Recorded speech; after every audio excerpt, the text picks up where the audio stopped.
नमस्कार,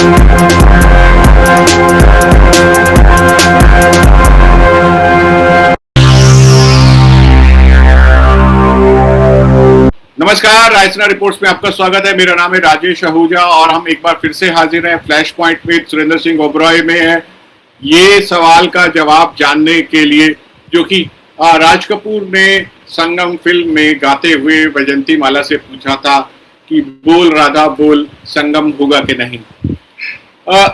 ईरान और अमेरिका के बीच बातचीत, उसमें कोई संगम की संभावना है या नहीं है? क्योंकि अभी ईरान और अमेरिका दोनों दो धुरों पर खड़े नजर आ रहे हैं और मेल मिलाप की इस खबर के बीच एक और खबर आ रही है जो कि इस पूरी बातचीत की जमीन को खराब कर सकती है।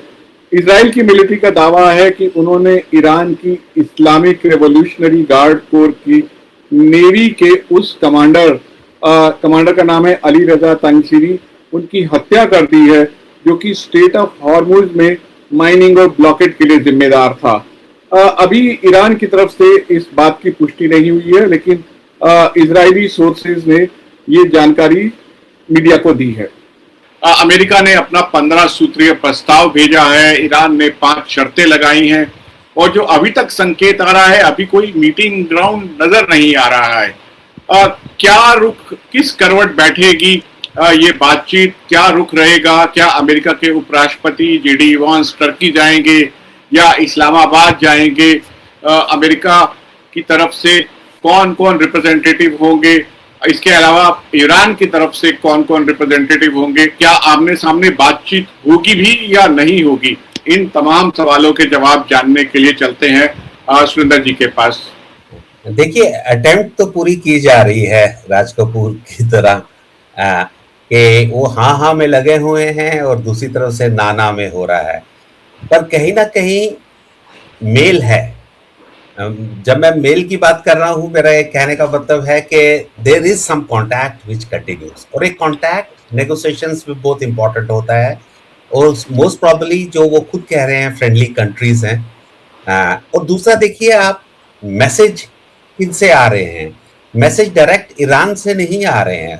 फॉरेन मिनिस्ट्री के जो आगे स्पोक्स पर्सन हैं, जैसे इंडियन एम्बेसडर हैं ईरान के जो एम्बेसडर हैं इंडिया में, या यूएन के जो ईरान में के एम्बेसडर्स हैं, तो वो लोग मोर और लेस फॉरेन मिनिस्ट्री का स्टेटमेंट आगे दे रहे हैं। जैसे आज सुबह ही ईरान ने एक बहुत बड़ा पॉजिटिव मैसेज भेजा है एटलीस्ट इंडिया के लिए कि 5 कंट्रीज को वो अलाउ करेंगे स्टेट ऑफ होर्मुज को यूज करने के लिए लिमिटेड तरीके से, जिसमें चाइना, रशिया, इंडिया, इराक और पाकिस्तान का नाम है। लेकिन क्लियर बता दिया है कि मेरे दोस्त कौन हैं। चाइना, रशिया है, इंडिया है, पाकिस्तान है और इराक है। अब इराक के साथ अगर पॉजिटिविटी है, जो कि उनका नेक्स्ट डोर नेबर है और जहां 8-9 साल के साथ लड़ाई भी हुई थी उनकी, तो एक कहीं ना कहीं वो अपनी डेप्थ भी बना रहे हैं गल्फ कंट्रीज में। तो मेरे हिसाब से अभी फिलहाल फॉर द पब्लिक यूज के लिए ये बोला जाएगा, नेगोशिएशंस डिमांड्स मैक्सिमम होती हैं और मिनिमम पे वो आ जाते हैं। सबसे पॉजिटिव पॉइंट तो ये है कि अगर 3-4 दिन से रिपीटेडली जो ट्रम्प बोल रहे थे कि 15 पॉइंट प्रोग्राम है जो हमने दिया है, और उन्होंने अभी 5 पॉइंट प्रोग्राम अपना दे दिया है। Now, where are the convergent lines? That is supposed to be only settled when they sit on the desk. समझ लीजिए एक एजेंडा आ गया है दोनों कंट्रीज का, और दोनों कंट्रीज अब बात करेंगे कि मैं आपकी ये शर्त मानता हूं, मैं आपकी ये बात नहीं मानता हूं। और याद रहे, जब ये 2 लोग टेबल पे बैठ रहे होते हैं, ऑलरेडी बड़े मूव्स हो चुके होते हैं और इनडायरेक्टली और डायरेक्टली बड़ी कंट्रीज इन्वॉल्व होती हैं। यहां तक कि इवन जो मिलिट्री मूवमेंट होती है, जैसे अमेरिकन की सख्त टॉप मिलिट्री मूवमेंट हो रही है ओशंस में, तो वो भी जो नेबरिंग कंट्रीज होते हैं उस ओशंस के, इवन दो इंटरनेशनल वाटर पे होता है, लेकिन इन्फॉर्म कर देते हैं ताकि वो कहीं बड़ा सिग्नल ना हो जाए, क्योंकि eyes are always there on sea और स्काई। कोई भी मूवमेंट होगी तो most of the countries now can understand कि क्या हो रहा है, क्या नहीं हो रहा है। तो ये सब चीजें जो दिख रही हैं वो प्रेशर टैक्टिक्स हैं, मैसिव हैं, लेकिन कहीं ना कहीं मेरे को उम्मीद है कि गोलमेज बन रहा है कहीं पे, किस कंट्री में बन रहा है, कहां पे होगा, this is too early to say, but Turkey और Pakistan are two favourites. Turkey के बारे में यह है कि Turkey is a NATO nation, शायद ईरान का कुछ हेजिटेशन हो, लेकिन पाकिस्तान भी जो है वो मेजर नॉन नेटो एलाई है। तो लेकिन पाकिस्तान के ताल्लुकात एक और जो इस मल्टीपोलर एंटेंगलमेंट है, उसमें चाइना के साथ पाकिस्तान के रिलेशंस अच्छे हैं और चाइना का भी इंटरेस्ट है कि ये युद्ध जो है वो जल्दी से जल्दी खत्म हो। बिल्कुल, देखिए पाकिस्तान का इस वक्त मैं यूं कहूं कि मल्टी रिलेशंस है। एक तो पाकिस्तान अपने आप को ओआईसी में बड़ा इंपॉर्टेंट रोल प्ले करने की कोशिश करता है। दूसरा जो उनका स्ट्रेटेजिक एग्रीमेंट हुआ है सऊदी अरबिया के साथ। अब देखिए Saudi Arabia is one of the biggest buyer of American weapons. तो अमेरिका कभी नहीं चाहेगा कि सऊदी अरबिया हमसे डिस्टेंस हो, और सऊदी अरबिया यूज करेगा पाकिस्तान को ताकि रिलेशंस बढ़ते ठीक हो। अभी देखिए जैसे हम बार बार ये बात करते आए हैं कि गल्फ कंट्रीज का ना खाली बिजनेस डाउन हो रहा है, टूरिज्म डाउन हो रहा है, लेकिन उनकी इमेज भी कहीं ना कहीं नीचे गिरती जा रही है कि it's not a safe countries anymore, जबकि वो अपनी इमेज वापस बिल्डअप कर रहे थे, बड़ा टाइम लगा था। और दूसरा क्या हो रहा है, मैं जो मेरी ऑब्जर्वेशन है कि इजराइल के ऊपर अटैक कुछ चीजों पे ईरान कामयाब हो गया है। फॉर एग्जाम्पल उनके जो वो मिसाइल शील्ड्स थे, आयरन डोम वगैरह, वो कहीं ना कहीं पे मिसफायर हुए हैं, जहां पे Iran has been able to reach to their place where their nuclear weapons और nuclear sites are there Israel के। ये एक बहुत बड़ा कॉन्सिक्वेंस है, बड़ी बहुत नजरें होंगी लोगों में कि कहाँ एक टाइम पे इजराइल के जो मिसाइल्स थे वे are being called as the best, और कहाँ ये लीक हो गया है। और यहाँ पे मैं कनेक्टिविटी चाइना की डालता हूँ कि चाइना कहीं ना कहीं ईरान की हेल्प कर रहा है और वो अपने वेपन्स टेस्ट करवा रहा है, चाहे वो कुछ एयर में हो, चाहे सी में हो, और या किसी कंट्री के ऊपर उनका जो कन्वेंशनल अटैक्स हो रहे हो। तो चाइना उनकी हेल्प कर रहा है, ये सब जानते हैं, लेकिन अपना रोल वो बैक रूम पे ही बैठ के खेल रहे हैं इस वक्त, वो सामने नहीं आएंगे। बातचीत जो चल रही है इसके बीच में एक और खबर आ रही है, क्या अमेरिका खर्ग आइलैंड पे अटैक करेगा कि नहीं करेगा। अमेरिका ने हम कल ही अपने दर्शकों को बता चुके हैं कि उनकी जो 82nd एयरबोर्न डिवीजन है उसके 1000 सैनिक वेस्ट एशिया में डिप्लॉय हो रहे हैं। उनके मेरीन्स जो हैं जो कि एम्फीबियस असॉल्ट कर सकते हैं वो ऑलरेडी वहां पहुंच चुके हैं। अमेरिका से लगातार खबरें आ रही हैं कि ट्रंप और उनका इनर सर्कल इस बात को लेकर लगातार डिबेट कर रहा है कि क्या खर्ग आइलैंड पर अटैक किया जाए या नहीं किया जाए, क्योंकि खर्ग आइलैंड वो जगह है जहां से ईरान का 90% कच्चा तेल जो है वो एक्सपोर्ट होता है और ये ईरान पर बहुत बड़ी फाइनेंशियल चोट होगी। और ईरान ने भी इस बात पर अपना इरादा जता दिया है कि अगर खर्ग आइलैंड को लेने की कोशिश होगी तो वो युद्ध को और एक्सपेंड कर देगा, खाड़ी के उन तमाम मुल्कों पर हमले बढ़ा देगा जो अमेरिका की मदद कर रहे होंगे। इसके अलावा ये भी खबर आ रही है कि खर्ग आइलैंड पे ईरान अपने डिफेंसेस मजबूत कर रहा है। अमेरिका में इस बात को लेकर चिंता है कि क्या ग्राउंड ट्रूप्स अगर लगाए जाते हैं तो उनको क्या खतरे में डालना, ये एक बहुत बड़ी पॉलिटिकल कॉस्ट होती है किसी भी अमेरिकन प्रेसिडेंट के लिए कि बॉडी बैग्स जब वापिस आए। आप इस बारे में बात कर चुके हैं, हाहाकार मच जाता है। और अमेरिकन सैनिकों को खतरे में डालना, क्या ट्रंप जो कि ऑलरेडी एक बहुत ही अलोकप्रिय युद्ध में शामिल हैं, क्या ट्रंप ये खतरा मोल ले सकते हैं खर्ग आइलैंड को लेकर? आपकी राय?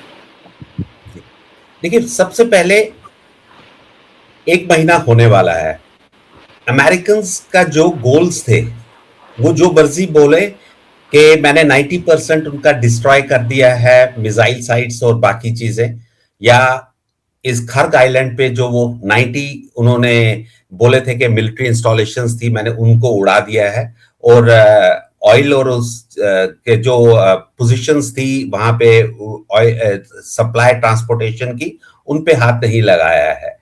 ये क्लियर है कि American want this island by hook और crook, but how successful they will be, वो इंपॉर्टेंट है।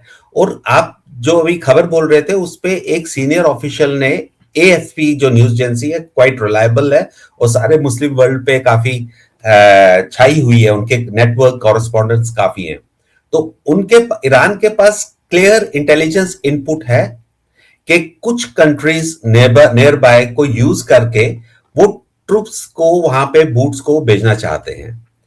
अब they haven't named the country, unnamed country दिया है, और साथ ही एक बहुत बड़ी वार्निंग दे दी है। जो ईरान के पार्लियामेंट के स्पीकर हैं मोहम्मद गालिबफ हैं, उन्होंने एक बहुत स्टर्न वार्निंग दी है। कल एक वार्निंग दी थी कि अगर कोई भी अटेम्प्ट हुई ईरानियन टेरिटरी को ऑक्युपाई करने के लिए, it's going to have a direct retaliation. और साथ ही यह भी वार्निंग दी थी कि हम मॉनिटर कर रहे हैं एनिमी मूवमेंट की, और हमें मालूम है कि any step which will go towards the attack into our violent infrastructures जो इस आइलैंड के बने हुए हैं, और इस पे अगर हुआ तो हम लोग पीछे नहीं हटेंगे, you will have a immediate response. और उस कंट्री को भी जिसका नाम नहीं लिया है बहुत मेजर वार्निंग दे दी है। That means Iran is expecting that boots will be there. Similarly आपने जो बॉडी बैग्स की बात की है, अमेरिकन को वो चीज देखने का अभी इशू है, लेकिन याद रहे वॉर से पहले ही उन्होंने एक स्टेटमेंट दे दिया था that there is a possibility of American casualties, जो सखत 15-16 सोल्जर्स की इनकी ऑलरेडी हो गई हुई है, और कई एसेट्स जहां पे इन्होंने डेवलप भी किए हुए थे वो भी रिप्लेस करने पड़े हैं। जैसे थार्ड मिसाइल्स वगैरह पे अटैक हुआ था कुवैत वगैरह में, अब उन्हें साउथ कोरिया और बाकी जगहों से लेकर आना पड़ रहा है जहां से उनके वो सब्स्टिट्यूट्स हैं। तो this island is one of the main battle, they just want to have a hold on it, but will Iran allow it, will China allow it, that remains a big question. और तभी आज तक 2 हफ्ते भी हो गए हुए हैं। अब डर सबसे बड़ा ये है कि कहीं टॉक्स का बहाना तो नहीं। देखिए 2 बार ट्रस्ट टूट चुका हुआ है ईरान का। जब पिछले साल भी बातचीत हो रही थी तो अटैक हो गया न्यूक्लियर एसेट्स पे उनके। इस बार भी जब बातचीत हो रही थी तो फिर दोबारा अटैक हो गया, जो आज तक चलता आ रहा है, जबकि फाइनल राउंड एक होने वाला था। तो कहीं ना कहीं जो कंट्रीज नेगोशिएशन करने के लिए भी आ रही थी उनका ट्रस्ट भी खत्म होता जा रहा है, और जो कंट्रीज जहां अमेरिकन का अपना एक बहुत बड़ा ट्रस्ट फैक्टर खत्म हो रहा है। एंड आई थिंक ईरान जो इतनी सॉलिड 5 कंडीशंस रख रहा है वो इसीलिए है कि क्योंकि they don't want to trust American कि कल वो कुछ बोले और करें कुछ। तो उस चीज के लिए I personally feel that Iran will remain rigid, they will try to have from third country जो मीडिएटर होगा प्लस अदर कंट्रीज ऑल्सो कि आप हमें 100% एश्योरेंस दीजिए कि दोबारा अटैक हमारे ऊपर नहीं होगा। सुरेंद्र जी, मुझे एक चीज और भी लग रही है कि ट्रंप जो है पूरी दुनिया को ये ट्राई टू सेल इट कि Iran is ready to have conversation with the US. पूरी दुनिया में वो ढिंडोरा पीट रहे हैं और वो ये भी कह रहे हैं कि हमने ईरान को डेसिमेट कर दिया है और ईरान की हालत इतनी खस्ता है। बहुत ही डेस्परेट लग रहे हैं उनके बयान, जबकि ईरान जो है वो डिस्पाइट बीइंग पाउंडेड और उनका इंफ्रास्ट्रक्चर पूरी तरीके से तबाह हो चुका है, इसके बावजूद जो है ईरान एक ऐसी स्ट्रेंथ दिखा रहा है और वो अमेरिका को कह रहा है कि नहीं, जब तक हमारी शर्तें कबूल नहीं होंगी हमारी बातचीत नहीं हो सकती है। Donald Trump despite being winning the war militarily is looking like a weak president. देखिए, जब आमतौर पे आप देखिए कोई भी बातचीत होती है, मीडिया को इतनी खबरें नहीं पता लगती हैं डायरेक्टली, और जो खबर आती है, आप और मैंने कवर भी किया हुआ है, वॉर्स भी कवर किए हैं, तो उस पे डिसेप्शन के लिए खबरें दी जाती हैं मोस्टली, जो ऑफिशियल स्पोक्स पर्सन देते हैं, लेकिन अपनी स्ट्रेटेजी कभी लीक नहीं करते हैं। और अगर ये इनकी नेगोशिएशंस में हैं, कभी कह रहे हैं I have won the war, कह रहे हैं कि 90% of their assets have been destroyed, the military assets. अब देखिए आज जो प्रेस कॉन्फ्रेंस या प्रेस वो स्टेटमेंट आई है central command who is heading it, general Cooper की, वो कह रहे थे कि today was the 10,000 attack on the military assets of Iran. So that means he is indirectly saying that 10,000 attacks have already been there. आप सोचिए civilian casualties कितनी होंगी, जो ह्यूमन राइट्स की ऑर्गेनाइजेशंस कह रही हैं 3-3,500 की ऑलरेडी डेथ्स हो चुकी हुई है ईरान की पिछले 28-29 दिन में। मेरा कहने का मतलब ये है कि अगर उनका सब कुछ डिस्ट्रॉय हो गया है, व्हाट दे क्लेम कि उनका शिपयार्ड्स फिनिश हो गए हैं, उनकी नेवी पूरी हमने डिस्ट्रॉय कर दी है, hundreds of the ships and boats and have been neutralized. Similarly वो कह रहे हैं कि हमारे जहां से लॉन्च करते थे अपने मिसाइल्स वगैरह वो सारे उन्होंने स्पॉट्स खत्म कर दिए हैं। तो फिर ईरान लड़ कहां से रहा है? आज भी देखिए उनके series of attack, waves of attack are continuing. 80th और 81st और 82nd wave of attack Iran का हो रहा है इस वक्त। अबू धाबी में 2 लोगों की मौत हुई है मिसाइल डेब्री गिरने से। जी जी, अब तो काउंट ही हमें भूल गया हुआ है और ये काफी इफेक्ट कर चुका हुआ है सारे गल्फ कंट्रीज को। अब इंटरेस्टिंग एक और मीटिंग होने वाली है G7 की, जिसमें शायद हमारे फॉरेन मिनिस्टर भी जा रहे हैं, minister of external affairs Jaishankar भी अटेंड करेंगे फ्रांस में, तो वहां पे भी ये चीजें डिस्कशंस होनी है। पर इन सब की चीज में मैं देख रहा हूँ United Nations who is supposed to be a main actor in the war like situation, कहीं ज्यादा स्टेटमेंट्स नहीं आ रही हैं। वो सिर्फ यही 1-2 स्टेटमेंट्स आई हैं कि आप पीसफुल रहिए, तो ये इंटरनेशनल ऑर्गेनाइजेशंस भी चुप है। तो ये सारी चीजें ये दिखा रही हैं कि कहीं ना कहीं Americans are trying to take advantage of the present scenario. क्या वो कोई चीज अचीव करना चाहते हैं और उसके बाद ये इंटरनेशनल ऑर्गेनाइजेशंस बात करना शुरू करेंगे? तो वो तो अपनी, मैं अपने दर्शकों को बताना चाहूंगा कि आप और हमने इस बारे में बातचीत किया था, जिसका शीर्षक ही यही था कि क्या ये ट्रंप ये वॉर जीत कर भी हार जाएंगे। मुझे लगता है कि ये बात जो है सही साबित हो रही है। हाँ जी, काफी हद तक देखिए आज भी अगर सीज फायर होता है तो ये जितना खलबली तो मचती रहेगी। अभी देखिए इसको रिपेयर करने के लिए कितना टाइम लगेगा, कितनी मूवमेंट जो बैक स्टेज में चले गए हैं या बैकलॉग चीजें हो गई हुई हैं, उस चीज सबको ठीक करने के लिए तो बहुत इंपॉर्टेंट है। तो वॉशिंगटन तो ड्यूल मैसेजिंग दे रहा है, एक तरफ तो कह रहा है कि मैं नेगोशिएटिंग कर रहा हूं और दूसरी तरफ से एस्केलेट कर रहे हैं थ्रेट्स को भी। तो यहां से पेंटागन जैसे आप बता रहे थे, they have deployed thousands of airborne troops in the gulf region. तो यूएस मरीन कॉन्टिजेंट्स ऑलरेडी पहुंच गए हुए हैं, वो एन रूट हैं, खड़े हैं। तो ये रियल मैसेज क्या जा रहा है ईरान को या बाकी कंट्रीज को? तो सब लोग एक फेयर में हैं कि कहीं ज्यादा बढ़ गया है या कहीं एक्सीडेंट हो गया। देखिए ईरान ने बड़ा वार्निंग दे दी है कि मैं तो मरा हूं, मैं आपको भी ले डूबूंगा।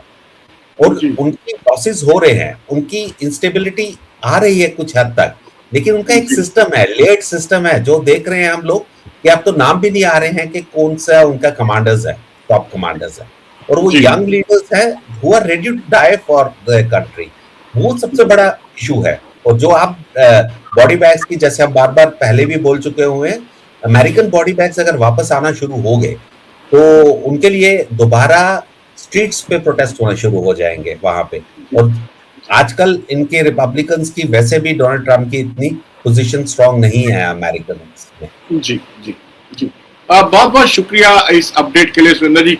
मुझे लगता है कि हमें शुक्रवार स्टॉक मार्केट बंद होने तक का इंतजार करना पड़ेगा। शायद डोनाल्ड ट्रंप की तरफ से कोई स्टेटमेंट आए। बहुत सारे ऑप्शंस पे बात हो रही है कि शायद अमेरिका 1 महीने के सीज फायर का भी ऐलान कर सकता है, कि ये देखते हुए कि बातचीत कितनी आगे बढ़ रही है, कितना पॉजिटिव है, या सिर्फ ये अमेरिकन्स को या पूरी दुनिया को बताने के लिए कि बातचीत आगे बढ़ रही है और इजराइल भी इस बात के लिए प्रिपेयर है। या फिर डोनाल्ड ट्रंप कह सकते हैं कि नहीं, अब हम वापिस युद्ध की तरफ जा रहे हैं, ईरान से हमें पॉजिटिव रिस्पॉन्स नहीं मिला है। तो उनको एक जो स्टॉक मार्केट को लेके जो उनको भय कायम रहता है, वो लगता है कि वो वेट करेंगे 5 बजे का या 6 बजे का, जब भी स्टॉक मार्केट यूएस में बंद होगा, उसके बाद डोनाल्ड ट्रंप की तरफ से कोई, मुझे लगता है कि महत्वपूर्ण बयान आएगा।